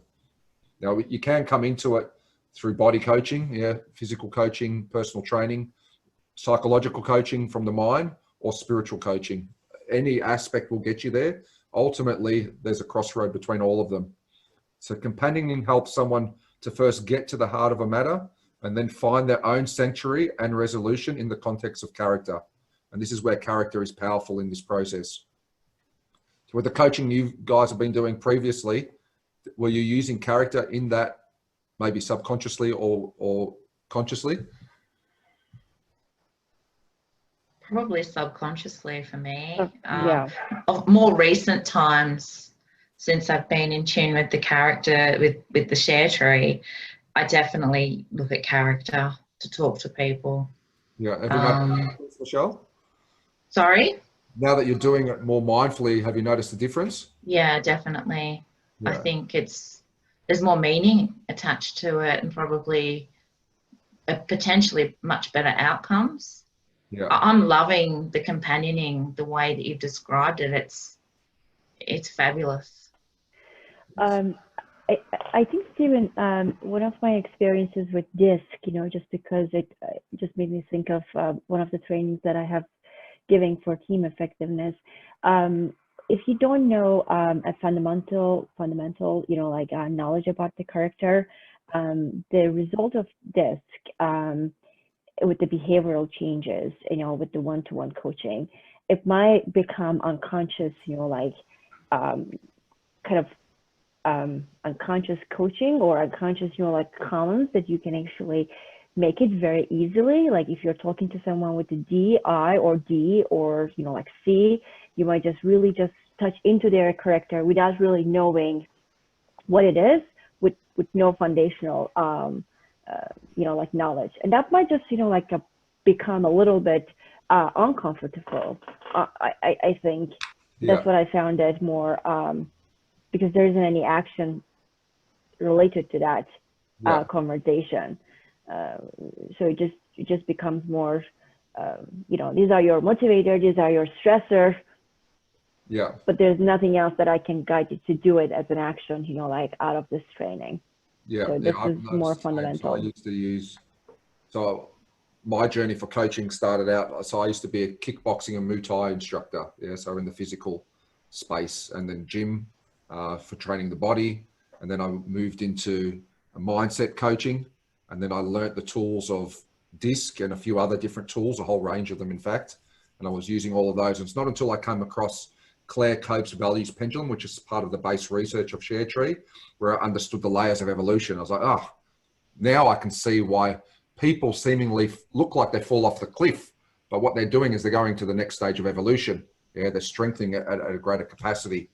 And then when I got the language of character, when I learnt that from Dara Feldman, from the Virtues Project, I was like, oh, now I've got the tool to speak to people's hearts, to speak to the core of people, their purpose and their makeup. And once I infused my coaching practices with character, I just saw the transformations happening so much quicker and so much deeper. DISC was great to get conversations going, but I found it never went deep. It kept it very on the task level, about function, less about who I am, but more about what I do. And that's the power of character. It goes really deep and you have very trusted relationships that last very long times with people. Steve, can I ask a question? Of course. Can you tell us about a time that you've actually dealt with someone who was very, very stuck? Perhaps the glass was very empty, and how you managed to work through it? Because I imagine you'd have some individuals that you work with that are pretty tough characters to kind of move, to shift. Yeah, it's got to come from a position of being invited. Understand? So if they don't invite us, that's the hardest part of the whole process. Yeah, because you desperately want to help. Not so much anymore. I used to actually have in my early stages when I was kickboxing instructing, a rescue approach. Yeah, because it happens when you train in the body, you can physically get in there and help them move the weight. But then when I started doing psychological coaching and spiritual coaching, you can't do that. You can't move someone's energy for them. Yeah. All you can do is help them see where they can move it themselves. So that was the challenging part, is learning how to sit and wait to be invited, or helping them discover that there is an opportunity for themselves to grow. Yeah. Now, once we've got the invite, then creating the space of trust, understanding what's important, how do you hold trust, how do you ask the right questions to have trust in yourself that no matter what comes up, you can deal with it and guide them through it. So once you get into the space of trust and you're invited, the next hardest thing that I find with the journey of transformation is just giving the time and space to that person for them to do it. Having enough experiences for them to go through that and unlock it. Some things take 3, 4, 5 times. There's so many layers to them as you undo them. It's not take a pill, which this new generation loves. Let me take a pill. Let me press a button and get a result. That's not how life works, guys. Yeah. Life is incredibly complex and at the same time super simple. But it does take time to undo the knots of things that have been done, and they're there for your own character strength and evolution. Yeah. So stopping and pausing on every one that is unpacked is like, what was the benefit of that? Why do you think that happened to you in your life? Because I believe we choose the experiences. Whether that's true or not doesn't really matter. But what's 100% true is that we will absolutely get a growth out of any experience if we survive it. So, thank you. That's great. So when we're companioning, there's one great question that we don't want to ask. Why don't we ask why? It's not, is it relevant? Yeah, I think there is relevance to it, but why wouldn't we ask why? What state has me asking you why right now put you into? Defense or Questioning. Yeah. Questioning, yeah. So why questioning? Get you to question yourself. And we don't want them to question themselves. We want to ask good questions so that they can unpack themselves, unravel themselves. So we want to stay away from why questions. So when we're opening, some good examples of questions that I've got from our own coaches and myself is, why are those tears? Where are those tears coming from? Where is that sigh coming from?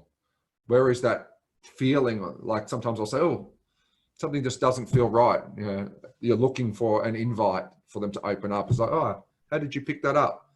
So I can see it in your body language, your slouch, your words, your energy, whatever it might be.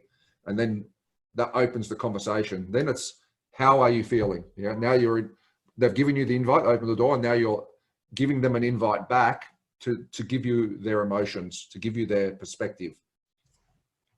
Once that opens, and you know what I'm talking about when it's open, right? The situation, energetically, conversationally, then it's cup emptying questions. What was the hardest part about that situation? What was the hardest part about being locked up in COVID for 6 months? What was the hardest part about breaking up with your partner that you loved so much and put so much time into? Yeah, it really now helps them empty the cup. Yeah, I love that question. And how did it leave you feeling? Yeah, not why. So if I said here now, Why did it make you feel that way? It's like, oh, now I'm questioning myself. Yeah. And how did it leave you feeling? Yeah. So if you can identify it, that's the process of letting it go. You want them to look at it, find it, feel it, touch it, and then leave it behind and move forward. What was your lowest moment? Yeah, another good question. Yeah, and this is really seeing if you're getting to the bottom. Sometimes it takes some time to get to the bottom. Sometimes it takes multiple sessions to get to the bottom of something. Then there's character reflective questions. So this is now where we're leading now. This is where we start going back up in the cycle. What would you do differently next time? What strengths do you feel you gain from this experience? What might having more resilience done in transforming your experience? What's one gift you've taken away from this? Yeah, that's the one I use really often. What about yourselves, ladies? What questions do you guys use? You're all experienced. Jen, you've got some amazing questions. I've seen them in action. When we were getting really? Yeah, you were asking me a whole heap of questions about this program right at the start. I was impressed.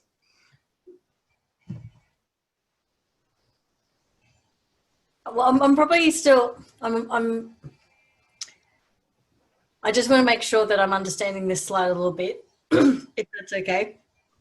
Because I understand what you mean by asking the why, but isn't this framework also helping us get to the why? Because we're kind of reframing some of this stuff to create consciousness to what maybe has been, a behavior or pattern over time. Yeah. But we're just not saying that am I understanding that right? Correct. Please challenge me if I'm not. Yeah, absolutely right. So this is all about purpose. Okay. The purpose of the process of companioning is to help them resolve the emotion. So companioning is about letting go of some emotion and all setback. Yeah, that's what can block some people. So I'll use a work scenario. Two people get into a conflict at work, and the conflict always creates emotion, at least in one person. Otherwise, it wouldn't be conflict. So two emotions have come up against each other. Most often, not always, but most often it's an opinion of two different perspectives of truth. So when we go into those scenarios, companioning tends to be a common scenario at the start. Is first for them to let go of the emotions, because if they bring the emotions into the process going forward, it will actually sabotage the relationship and it will break back down again. But once they set aside the emotions, then you can go into purpose, which is the coaching aspect, about clarity about where they want to go. Why do they want a relationship with that person? That's in the coaching side. But at the start, you want to understand what are the things that have disrupted you? What are the things that have made you feel this way? What have you felt? And where do you want to go? Yeah, but not why. Why comes next. Yeah. Good. Great. Thank you. Help get clarity? Yeah. Yeah. Definitely. So if you look at this, we're emptying the cup. And then when we go to coaching, we're helping them build up to clarity and perspective. This is where why fits. So if you run a purpose session with an organization, we're not there to resolve their emotional issues. That's coaching. But if you're going into conflict resolution, most often it starts in companioning and then it moves to coaching.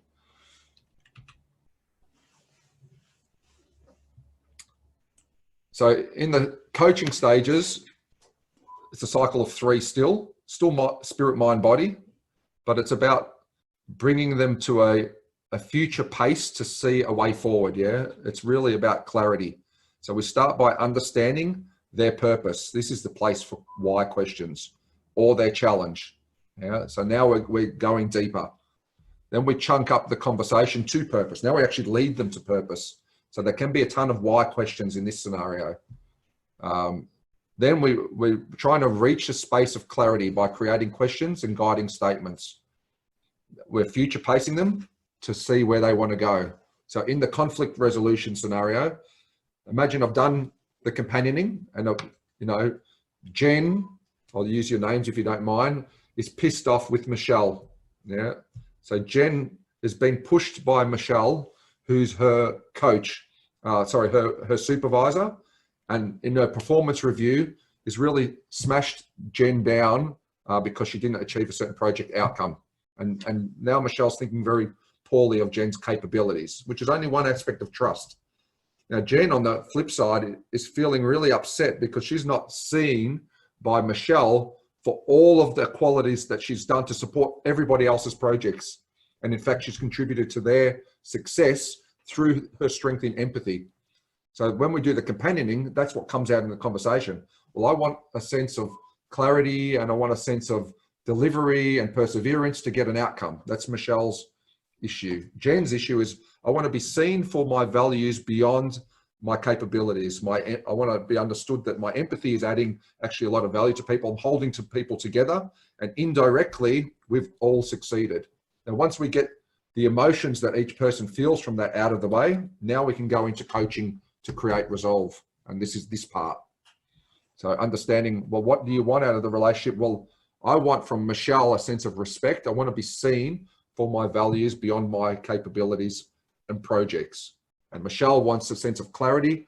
She wants to understand how you're working towards getting a better outcome. Yeah, and then slowly we come together. The last stage then is again to inspire. So with companioning, what we're doing is we're following them, and then we're leading them. And then with coaching, we are leading them and inspiring them. You can see it, they connect together. So this really forms a circle. If you look at the whole, you could go all the way around if there was emotions involved. So character growth questions again at the end. So the ending's easy. It's always about character. Either what did they get out of it? What do they see differently? What's new to them now? What do they need to embrace? And then if it's for coaching, it's about what character strengths do you need to embrace to go to where you need to go? Why do you want to go there? Yeah, this is where the why questions will come out. So coaching helps someone. Yeah, go ahead. I have a quick question. So when you get a Karometrics assessment report before you meet with someone for coaching, and looking at the results, and are you able to, or since we are not there, maybe I'm just asking hypothetically, are you able to see that there is going to be any resistance, you know, like, oh, it's in the conversation that you might want to prepare yourself with very generic questions or in a different question that's specific for that individual, because that person is not going to be answering, for example, what was the, you know, like the hardest moments that you can describe, and you will just keep receiving all the resistance, you know, like answering. Either they don't believe in that, or they just, you know, like deny their characteristic reports, and you just cannot just unplug them from that moment of campaigning. Is there any moment or any suggestions, you know, like towards that? So they're stuck in the emotion? They're stuck in the emotion. Yes, they're stuck in the emotion. They don't admit it. And you just want to kind of unlock their characteristic, you know, part of the first circle, right? You're just going to be campaigning them, and the emotion that gets stuck, and you can just move on to a coaching. Is there any way or any tricks or tips that you have identified to just to unlock them? Yeah, well, the where first they part got is stuck? Not to be one of those new generation and expect it to be solved with one press of the button as well. So yeah, maybe one of them. Yeah. Like I've seen people walk into scenarios and walk out with it completely gone and all the character gifts cultivated in one shot. That's not the common scenario. The common scenario is it takes many iterations and engagements to undo it layer by layer, because the way the trauma happens is the trauma happens, and then from that point where the trauma's happened up until the present time, they've told themselves probably literally hundreds of thousands of stories. So they've created all these layers through lives, and then new experiences on that sensitive filter has built layer and layer and layer and layer. So if you're touching something that's deep, that goes back to childhood, for instance, there's lots of unpacking to be done. But it can happen all in one shot. It depends on their courage and capacity to go there. Now, in terms of, I wouldn't use the word tricks because we're not there to trick anyone, but I know what you mean, like shortcuts, evolution hacks is the term I use, you know, to get through that process quick. is to deeply build trust. So if they can deeply build trust, and what Jen said before, humility, like I share my story about early childhood sexual abuse, that's a fairly significant experience. That gives space for people to open up and share their experience. And I've had experiences way more significant than my own experience. Yeah, that some people have had unbelievable experiences that they've shared with me. But that's one of the shortcuts to evolution hacking. You know, you open the space, then you go deeply in trust. You reassure them, whatever you tell me, whatever we share here, you have my honor, my word, and body language is important. Yeah, that I will not share that with anyone else. So feel free to tell me whatever it is. I will not judge you. I will not repeat what you say. Now they have a container of trust. Now they'll test it with you. You watch, they'll tell you a little thing and they're going to watch how you respond. And then based on the way you respond, they'll either give you more trust or they'll take trust away. You'll see it, you'll feel it, you'll hear it. There's lots of different things. Now, when they're there, they're open, that's where you want to be skilled in understanding what is the right questions. Ultimately, the intention is to be there to serve them. All of this is founded in the intention to serve somebody else, to serve them on their journey, to serve them in their healing, to serve them in their development, whatever it might be, but it's to serve. So holding that space there for them. Then once they go through that, they identify whatever it is that emotion is, then another good evolution hack is to let them see that they're present now. It's like, okay, when did all those things occur that you have memory of? Oh, they're back at this time. So I normally get them to write that. Yeah, it's an exercise of getting that off the body. Okay, write down when that happened. And now you're starting to externalize the emotions, put them on paper. In Jamie's RISE program, we've built the process to do that. So they write them down. In fact, at the end, they burn them. They burn them away. Yeah, they willfully want to let go of them. They write them all down. They have another sheet which has all the character strengths that they're going to keep, and then they burn away the emotional experience and they let it go. It goes up into smoke. It's a very powerful analogy, and these are some of the hacks, because now you've physically written the emotions on paper, you've committed to letting them go, and you've looked at what the benefit is. So you've now formed gratitude from going back into that experience. Now you can do that as another evolution hack through meditation. So you take them through that same cycle, but you go deeper into it through meditation. Or you can do it through hypnotherapy or timeline therapy. There's so many techniques that let the person just get back to the root of that emotion, leave the emotion aside, and bring forward the character strengths. Yes, my challenge is that some of the people is one that, like I talked to the other day. I was trying to explain like career metrics or just what I do, like not really like talking about, his characters at all, just saying like what I do with, like Blink Minds, just made him react in a way that it was just really surprising for me, where he said, oh, like all these, personality, like tests and everything is just, I really don't believe in that. I just believe on the, like adapt and adjust, or adapt and adjust, or something like that, along the line that, I never just think that, like this will help me to understand what I am capable of doing it at work, or my success with the job that I want to do. What I want to do, I just want to just build my LinkedIn profile. I want to just, just have an experience in the video interview and want to reach what I want to reach. But then the story that he tells why he couldn't get the role that initially that he applied is because of this reaction, like it's kind of jumping into the, like a solution very quickly. But in that kind of, like resistance, I kind of, stay in silent and really serve them what they really want to do. But throughout that process, maybe that's a good idea to just ask some questions where they can write it down for them to understand. It's more like a probing question, with coaching, but not really getting into this is what your character scenario. So I think you've got actually a very good person to work with there in terms of they're self-empowered. For me, that who you described just then, that's a gold nugget. That person is already empowered, and empowerment is an important part of their own growth. So already empowered, but they're in a position where they're not open to other people's input. So what might be a good question you could ask that person? There's a few that spring to mind for me, but I'd love to hear from you guys. I couldn't ask any questions. I was like, okay, we will work on your LinkedIn profile. No, it wasn't a session. It was just a kind of introductory talk. But if you were in the space there, a good question might be, you know, what is it that you seek to achieve? Yeah. Yes. When do you seek to get there by? Who in your model of the world already has what you have? Yes. And I also thought about a question. I also thought of a question just based on his experience. Just saying like, what went wrong, or what was your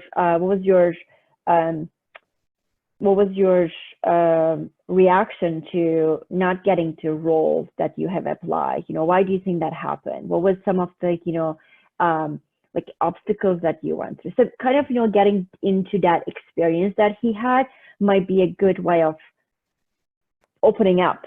Yeah. Oh, because I was so XYZ, or I was so XYZ, which kind of relates to their characters, you know, like at the end of the day. That might be, but it just reminded me of this. No, that's good. moment. That's a good discussion.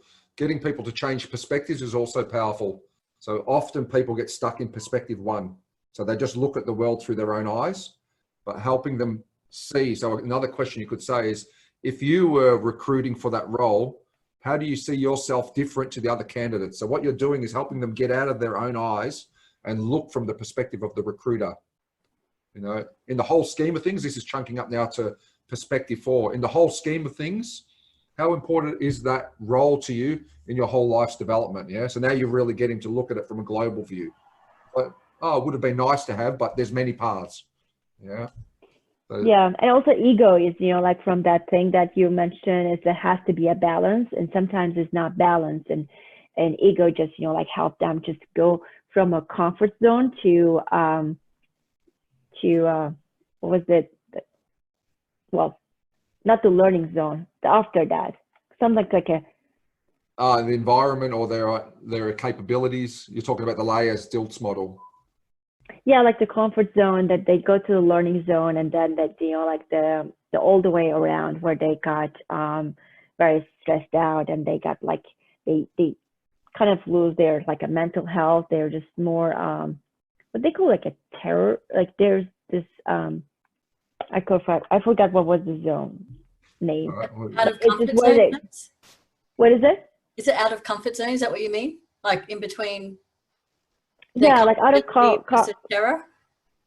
Yeah, like the comfort zone is where they are comfortable and safe, and it kind of gets boring, and then they go to the next round where they are learning zone. So they have like challenges, but sometimes they just jump into the next layer, which they kind of get, you know, like burnout. Yeah. And they got like, you know, a little bit like unsuccessful because they're not really, they just, you know, like fearless, you know, like they're just really like not looking at, you know, like pushing them, their competency and their talent and strengths, you know, like way too hard. Yeah, I mean, everyone's on their own journey at the end of the day, like, and that invite piece is really important. Like there's someone that's very deep, that we have a very deeply trusted relationship with, and we just got to the point, and I asked them one day, I said, is that something you want to take with you to the grave? And they said, yeah, I actually find comfort in it. I want to be in it, and that's fine. That's fine too. It's everyone's choice. Okay, thank you. So the coaching questions in the understanding phase, where are you trying to get to? So there you go. There's some of the questions I just said for that young man right here. What seems to be getting in your way? What's holding you back? Yeah, it's exactly the questions you could ask this guy. Exactly, yes. And then the clarity questions is in the big picture. So you can see now I'm changing perspectives. Example I just gave before. In the big picture, what would you hope for? Yeah, it's helping them get out of their own eyes. What are you optimistic about? Yeah, now starting to seed gratitude. What's most important to you? And then in the character growth questions, how could you use your strengths to help you forward? How would you embrace more, you know, openness in your case to serve your purpose? Yeah, so you can accelerate your learning by not only learning at the rate of what you experience, but picking up people that you value and bringing their experience into your world. What character traits are you seeking from? This is in conflict resolution. And how can you inspire it? That's a really powerful one in conflict resolution. You know, Jen, what are you seeking from Michelle as your leader? I'm seeking, you know, a sense of care, validation. It's like, okay, great. How do you inspire it in her? Yeah, by giving it myself. How can you be a better role model to inspire, you know, truth in others, purpose in others, whatever it might be? Useful? Very useful. Yes. Thank you.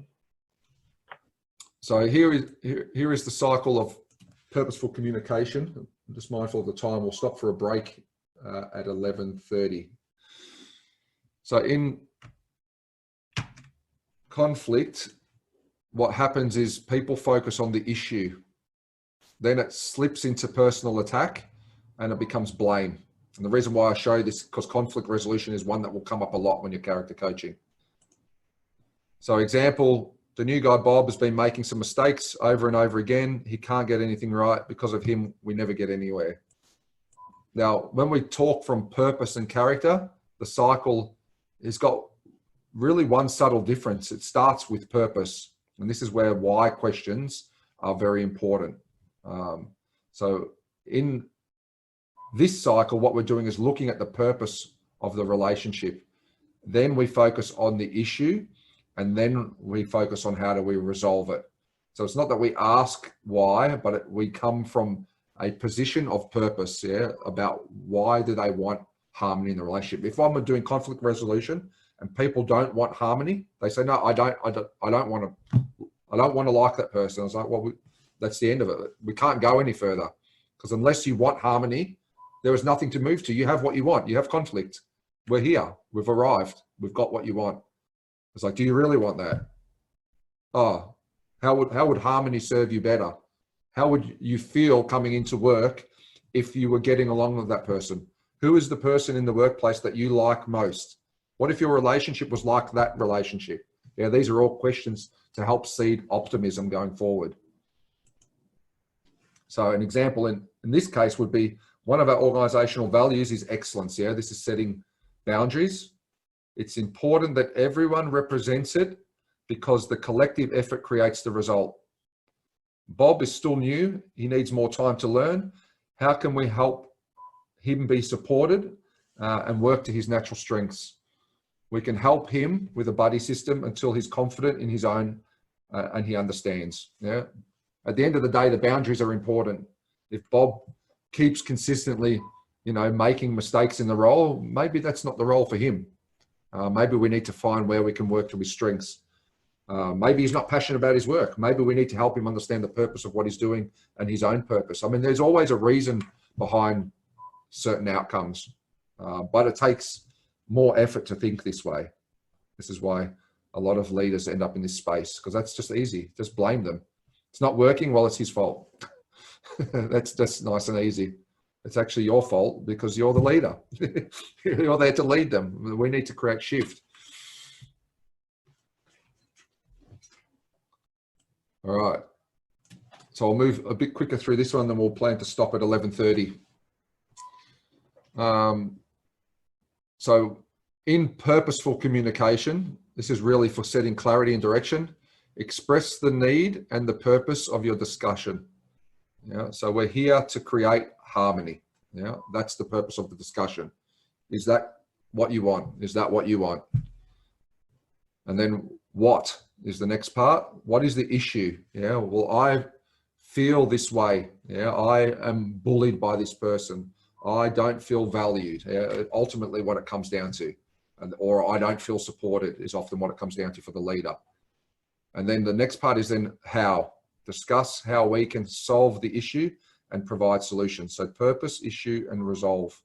So when I bring people together, once they've decided they want to unite, then I set one pretty simple boundary is that they need to speak through the character cards, and they're not allowed to use the words you, I, he, she. Yeah, these are all blaming words. And I ask them for permission, if you bring those words up, that I can call you out on, and we just stop and pause till you find new words to express it. And then we have the discussion that way. And they really start talking about what they want to see in each other. So what are the strengths, I start with, that you see in the other person? So it opens them up so they feel a sense of gratitude. Oh yeah, I see that you're determined, or you're a very caring person. And they put them out.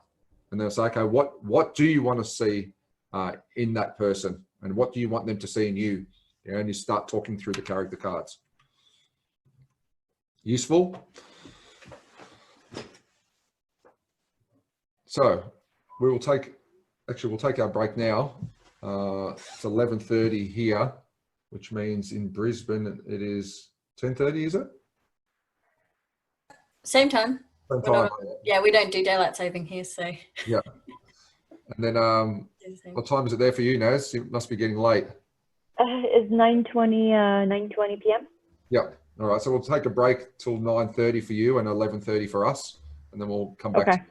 I'll grab a drink and come back. If you've got any questions, let me know. But I'll pause the recording for now.